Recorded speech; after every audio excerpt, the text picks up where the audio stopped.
This is our interview with two of the members of Shade Empire. We had a great talk with them about Sunholy and where in the world they got the ideas from.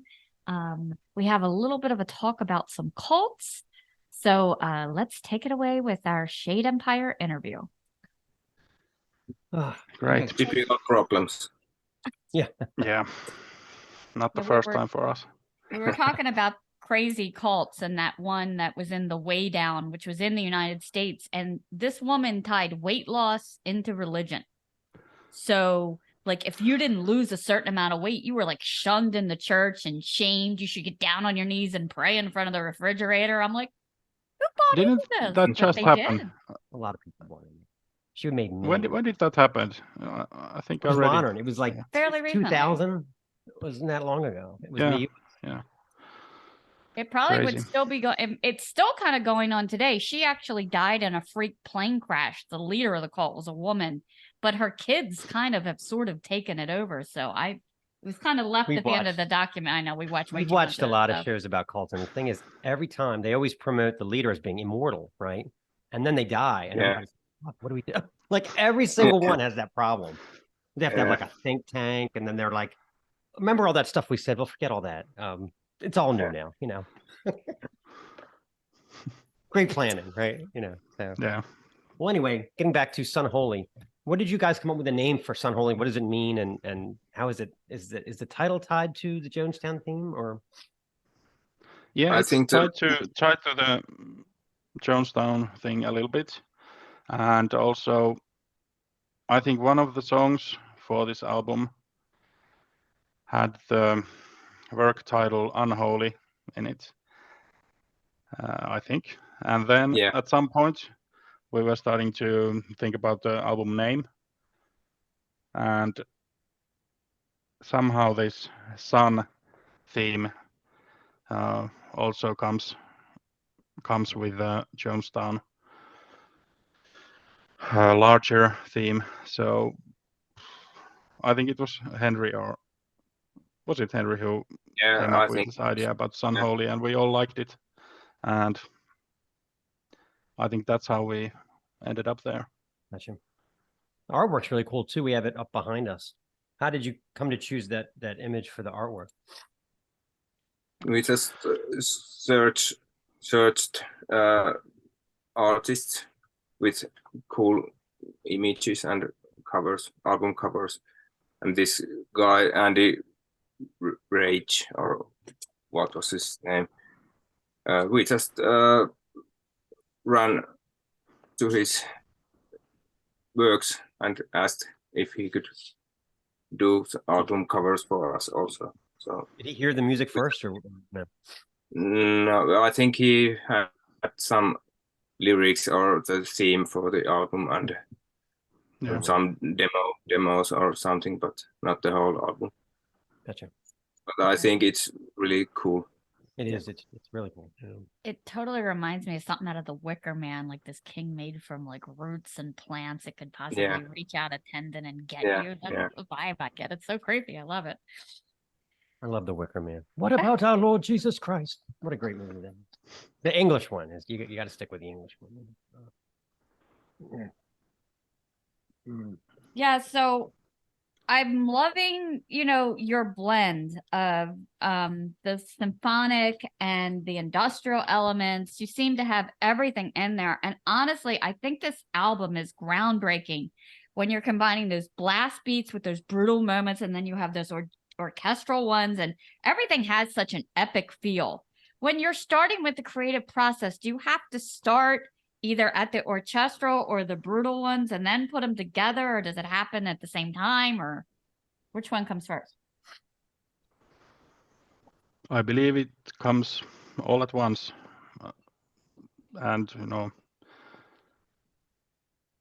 well, the orchestral. Well, sometimes the orchestral stuff comes up also at the same time. Usually, it's arranged a little bit after the actual riffs and stuff like that. But sometimes it's in the mix already from the beginning. So,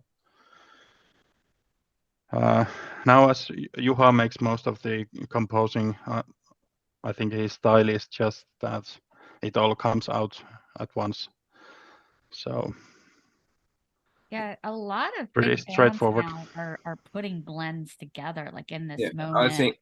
I think it's sometimes he just finds a cool drum pattern or something like, and starts working from there.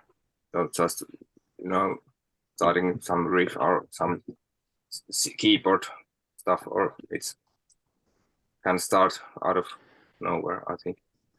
You guys lay down the drum tracks first, usually when you're recording an album. Yeah, we have some demoing drums demoed on computer mostly.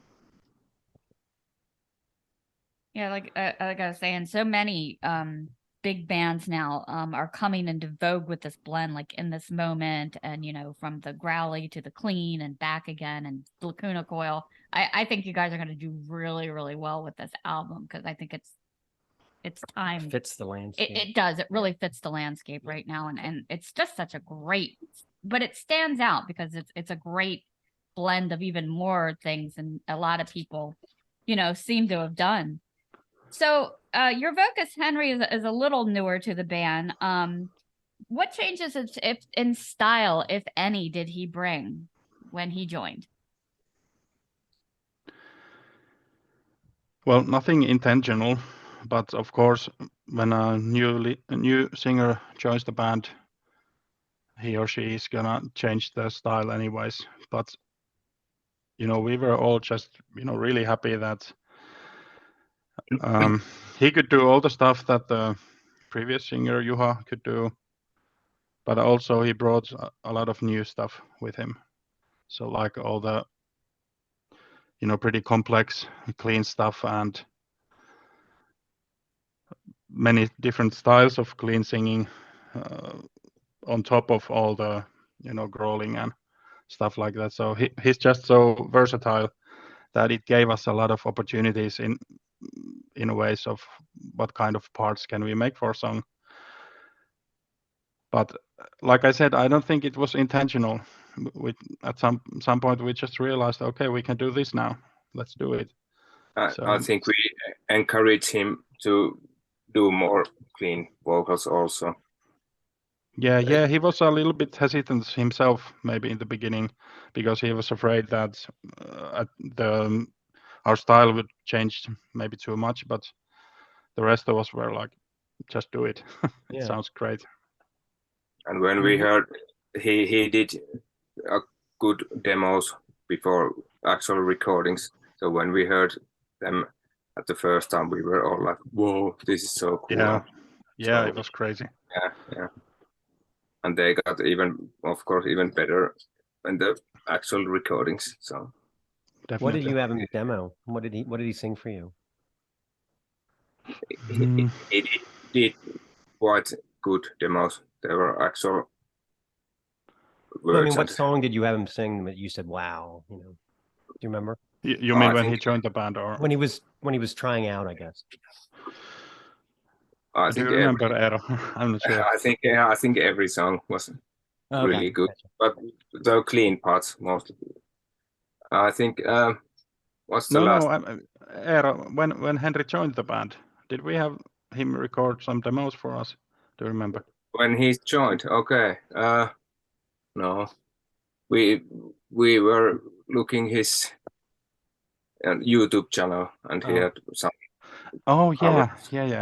He has a lot of different kind of covers on his YouTube channel, so we pretty much knew what he could do.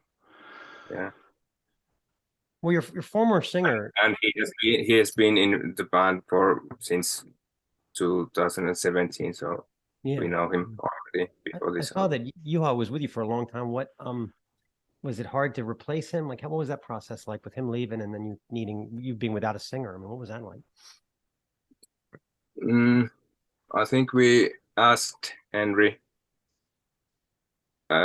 if he would be able to join before we talked with Juha. Oh, okay. So, and we are good friends with Juha. There was no No, nothing. You know. No drama. Yeah. His musical path is somewhere else, and he had no passion for Shadenpire anymore. So it's a relief. He still does music, new music, with his new lineup, but it's so different that it's better this way. Yeah, that's a good example of Wikipedia getting it wrong, because if you read it, they say he was asked to leave. And I'm like, I don't think that's the right connotation. So it just shows you can't always believe what you read on there. Yeah. Yeah, I think it was a mutual decision. Yeah. Yeah, if you look at your older works, like, you know, like I was listening to The Slumbering Giant, I think the musical style has remained super consistent.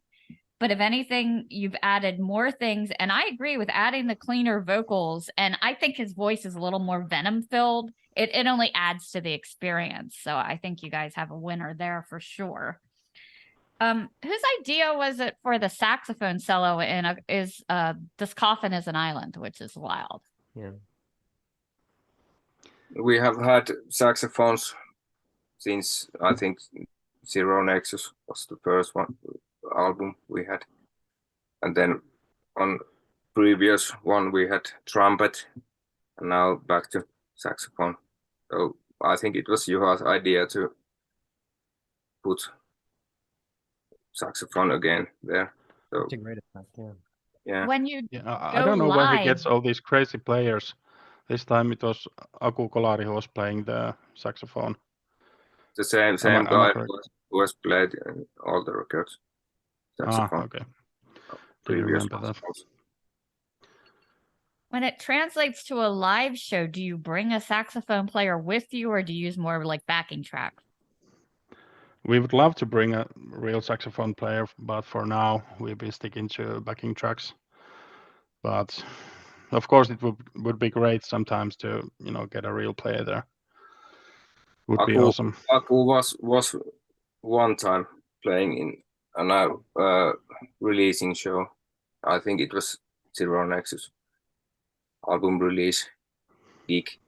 So I don't know. Maybe with Juha, we talked that maybe we could ask Aku again for that one show, but I don't know yet. It's in 2 weeks, so maybe it's not gonna happen. But well, maybe eventually you'll have an orchestra pit. I could see that happening. Yeah. That's not expensive to fly them around. No. Yeah. So what do you think the major differences in writing approaches between Unholy and Poetry of the Ill-Minded? Because that was more like betrayal. It was a little different thematically. Were there a lot of differences when you were writing it?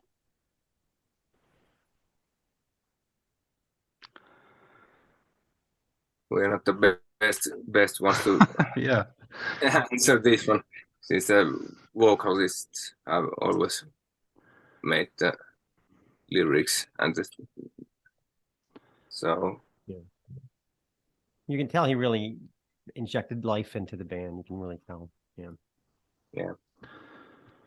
I love the visual element you guys bring with your videos. The Torn Asunder one was, where the heck was that film? With the factory or whatever? No, that was the one. It was outside and there was like snow. Oh, okay. Yeah, we went to the Austrian Alps to shoot it. So yeah, getting your that's how you drums get out on the mountains snow. Yeah. How long did that take? Yeah, it's not a green screen or anything. We actually went there. How long were you out there freezing? It was not that cold. We are used to. Yeah, cold. It was cold. Come on. Was it? Yeah. Yeah, because you guys had some of those big fur coats on. I'm like, how can it be playing guitar with that? God, I'm gonna get stuck. Yeah, but that was awesome. And then amongst the woods, you guys even had a director and a star credit line on that. That was great. The levitating woman, the spiders, the cup that fills itself. Oh yeah. Who had the concept for that, or did you all kind of pitch in? We just I think I and Juha did the masterminding behind that. So we just thought that it would be cool. And the director Ari had the idea of that cup filling up, so he did that. He's really good at post after effects and stuff like that. The spiders and stuff. Really cool. Yeah, Ari Okay. has been involved in all of our videos until In Amongst the Woods. So it was the first time we actually shot something without Ari when we went to the Alps to shoot the 2 latest videos. But outside of those 2, Ari has been involved in everyone, I guess. Yeah. Did you actually have to have spiders on set? No, they are made by computer. No, they are real ones. I didn't know if you had to have 2 real ones and then just It's CGI the rest out, or Dispelling the myth. Yeah. you know. Well, Tell the spider he's ready for his close up. Get him out there. well, we play a game on the show. So if you 2 are ready for a game, the game is called Blaspheming Monikers. Okay. So I have in front of me 5 band names from the Metal Archives. One of them is made up, one of them is fake. So I want you guys to take turns guessing which one is fake. All right. And I'll read through them as many times as you like. Okay. Oh man. Okay. First, Black Aspirin. Second, Black Jehovah. Third, Black Azalea. Fourth, Black Uniforms. And fifth, Black Panther. So we have a theme. And they're not all black metal, ironically. Black Aspirin, that can't be real. Black Aspirin? Okay. Believe it or not, that is real. They are a sludge band from Czechia. We have 1 single and 2 splits. Second and fifth are real, I think. Am I correct? Well, all of them are real except for one. There's just, you have to figure out which one is not real. So again, it's Black Aspirin, Black Jehovah, Black Azalea, Black Uniforms, and Black Panther. Your turn, Eero. The third one. Black Azalea? Yeah. No, they're a doom band from Germany. They have 1 LP from 2000. Who comes up with these names, you know? Yeah. Black Aspirin. What the hell? Oh, you want to try one more? Yeah, the fourth one was Black Uniforms. Black Uniforms. Yeah, that one. Believe it or not, they're real. They're a sleaze band from Sweden. They go all the way back to the 80s. I thought you guys may have actually heard of them, but I saw because they're all teased up and shit, you know. Anyway, the one now we have 2 options left, I guess. I'm going with Black Jehovah. No, that's real too. The one I made up is Black Panther. There's no band called Black Panther. So yeah, Black Jehovah we made it. Black Jehovah is from Denmark. They are black metal actually. So. Yeah. Anyway, so yeah, that was Blaspheming Monikers and Exercise in Bad Band Names. I'm sitting there like Black Azalea, where they like, darn it, Black Dahlia's taken. What other flower can we pick? We should have a band called Joyless Mums. Yeah, we have a lot of fun making a band name. We do. Yeah, John from Incantation was on the show, and he got it right out of the blocks. And I made up a band called Pilsner Wolf, and he was like, that's I thought it was kind of a cool name, Pilsner Wolf, but whatever. Yeah. All right. Well, getting back to you guys, I had some questions about the song Maroon. That's the one that with the blast beats right out of the gate, and you know, the vocals that go back and forth, you know, as he's shifting gears. Who provided the female vocals on that one?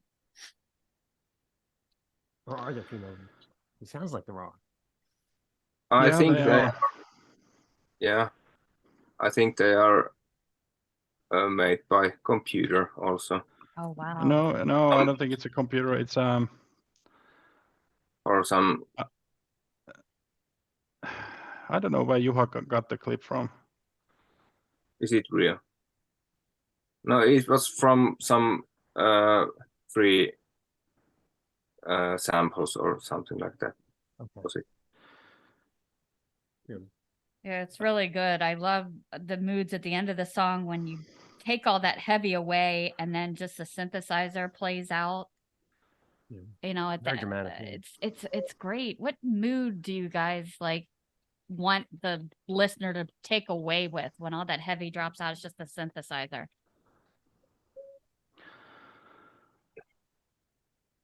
Well, I guess it's the mix of everything that, at least, you know, works for me. So how would you explain that? Having different dynamics inside one song. So first you can be like going really hard, you know, these blast beats and stuff like that. And then there's no one stopping you from, you know, suddenly just stopping and chilling out for a second. So I think it's the dynamics that work, you know, do the trick for me, at least. I think it would be probably boring if it was all just, you know, chilling out or blast beats, but it's the mixture that suits me, at least. So you do one version that's all orchestral, so you could hear kind of what's going on under the heavy. Did fans ask for that, or was that yours idea? Yeah. There's a whole other album. Yeah, we asked if it would be possible to put out at least as digital. Maybe we can put it out on vinyl at some point, but now it's only digital. They sounded so cool on their own that we wanted to put it out just like that. It's a really good idea. Years and years ago, I had in the 80s, somebody had the Whitney Houston song "I Want to Dance with Somebody" with all the music pulled, and it sounds like a gospel choir. It's unbelievable. It really does. I was like, wow. Yeah. So you can really get two different feels. I get that. And I think Mark was always saying you're like Die Catalog. Die Catafalque. Oh, Die Catafalque. Die Catafalque's good at doing that too. Where he pulls away it'll be driving and then he pulls away all the percussion and it's changes the mood, you know. Yeah. Reminds me of that a little bit. So what's the Finnish metal scene like? Do you have favorite bands that you like to play with? That's a good question. Eero, do you have any favorites? To play with? We have some quite big names, like Amorphis or something like that. That would be great to join on a tour, I think. But then we have some cool smaller bands we have already played with. Alma, I don't know. Yeah, there are so many, you know, great bands in Finland that it's easy to find someone, you know, that almost everyone you tour with is gonna be okay. Yeah. So.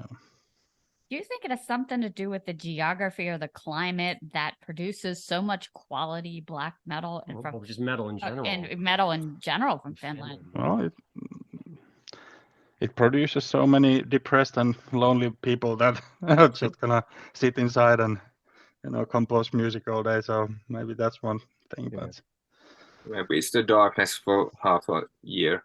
So just sit home and feel depressed. Yeah, because if you go outside, you will die. So you will just sit inside. Well, we just interviewed another band, and the woman, the singer, moved from Canada to Finland for healthcare because she said the healthcare is so much better there. So she was okay with the gloom, apparently.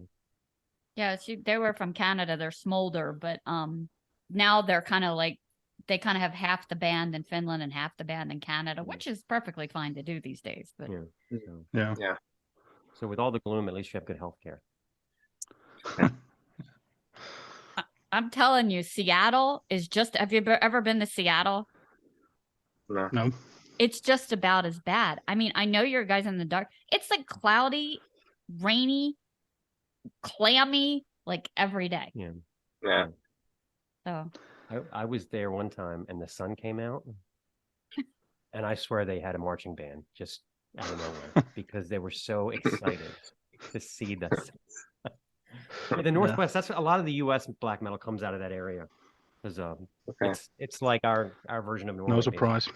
Yeah. It's depressing. So do you have to do anything to kind of like when it's all dark, like vitamin D pills or artificial sunlight? How do you cope with that, with it being dark all the time for months? Well, I think we're used to it. It's not a big deal. It's annual, yeah. But sometimes it gets a little boring.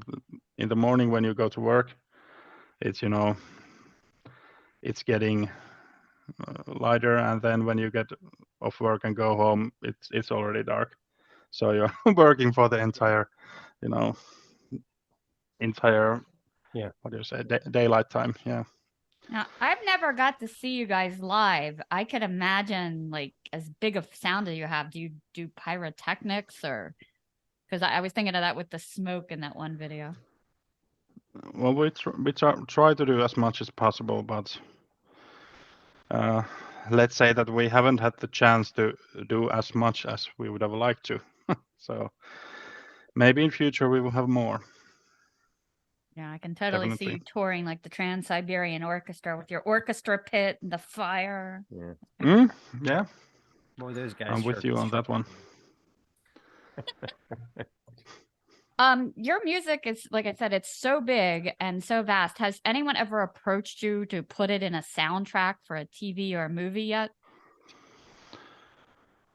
I don't remember.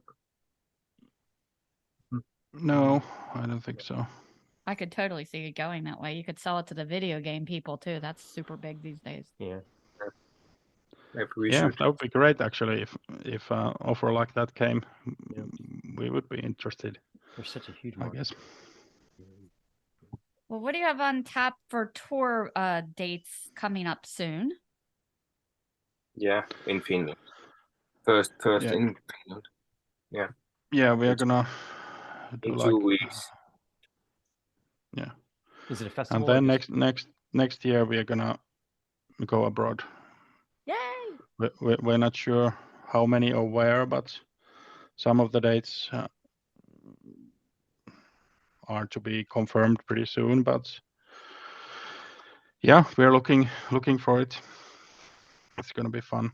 Well, we're in Baltimore, Maryland, so put us on your list. Yeah, sure. Yeah, we haven't been to the States, but we would really like to come there. Yeah. So fingers crossed that we can make it happen. And we're like right in the middle of the East Coast. We're like south of New York, kind of stuck there in the middle. Yep. Yeah. Well, this has been awesome. It's been awesome. Yeah, I really appreciate you guys taking the time to do this. Thank you very much for having us. Oh no, great. We love it. And we hope to see you next year. Yeah. Yeah, fingers crossed. We would love to come there. This is the Snaggletooth Extreme Metal Podcast.